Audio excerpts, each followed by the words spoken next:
అది ఢిల్లీ మహానగరం. నిత్యం అక్కడికి వచ్చే సందర్శకులతో కిటకిటలాడుతుంది. ఇక్కడ నివసించే ప్రజలు ఎవరి పనిలో వాళ్ళు నిమగ్నమై ఉంటారు. ఇప్పుడు మనం చెప్పుకోబోయే కథ ఒక సైంటిస్టుది. ఢిల్లీలోని అతిపెద్ద సైన్స్ ల్యాబ్ అది. చాలామంది యంగ్ సైంటిస్టులు అందరూ అక్కడ కోచింగ్ చేస్తూ ఉంటారు. అందులో ఒకడే మన హీరో ఆర్యన్.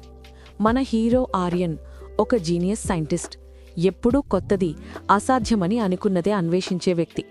ఒకరోజు అతని మనసులో ఒక పిచ్చి ఆలోచన వచ్చింది: టైం ట్రావెల్. అప్పటి నుండి అతని ల్యాబ్ ఒక యుద్ధభూమిలా మారింది. రాత్రింబవళ్ళు పరికరాలు, సర్క్యూట్స్, ఎనర్జీ కోడ్స్ అన్నింటినీ కలిపి ప్రపంచాన్ని మార్చే ఒక డివైజ్ను తయారు చేస్తున్నాడు. చివరికి ఆ క్షణం వచ్చింది. మెరుపుల వెలుగులు, గదినంతా ఎనర్జీ. నాయిస్ ఆన్ అయింది.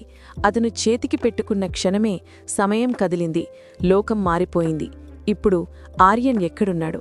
గతమా, భవిష్యత్తా? అది తెలియదు. కాని ఒక విషయం మాత్రం స్పష్టం: ఇది అతని ప్రయాణం కాదు, ఇది మనిషి చరిత్రలో తొలి టైం ట్రావెల్ కథ యొక్క ఆరంభం. అనుకుని అక్కడ నుండి వెలుతురు వైపు 2 అడుగులు వేశాడు. మళ్లీ కింద పడుతూ, లేస్తూ, ఆశ్చర్యంగా చూస్తూ ఉండిపోయాడు.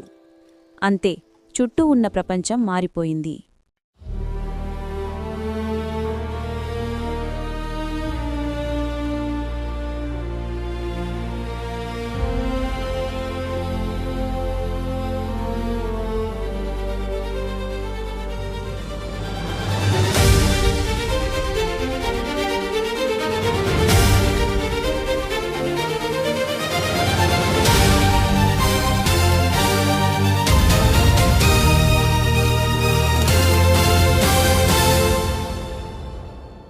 ఆర్యన్ ముందుకు నడుస్తూ అటూ ఇటూ చూస్తూ వస్తున్నాడు.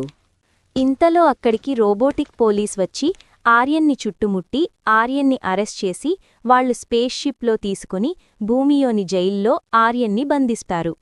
ఆర్యన్ తప్పించుకోవడానికి చాలాసేపు ప్రయత్నం చేసి సడన్గా చేతికి ఉన్న టైం ట్రావెల్ గుర్తుకు వచ్చి దాన్ని ఆన్ చేస్తాడు. అంతే, పోర్టల్ ఓపెన్ అవుతుంది. మళ్లీ వేగంగా తిరిగి తన సైన్స్ ల్యాబ్లో పోర్టల్ ఓపెన్ అయి ఆర్యన్ అక్కడ పడ్డాడు. తనలో తను ఇప్పుడు జరిగింది ఆలోచిస్తూ పైకి లేచాడు. తన ప్రయత్నం విజయం అనుకొని మురిసిపోయాడు.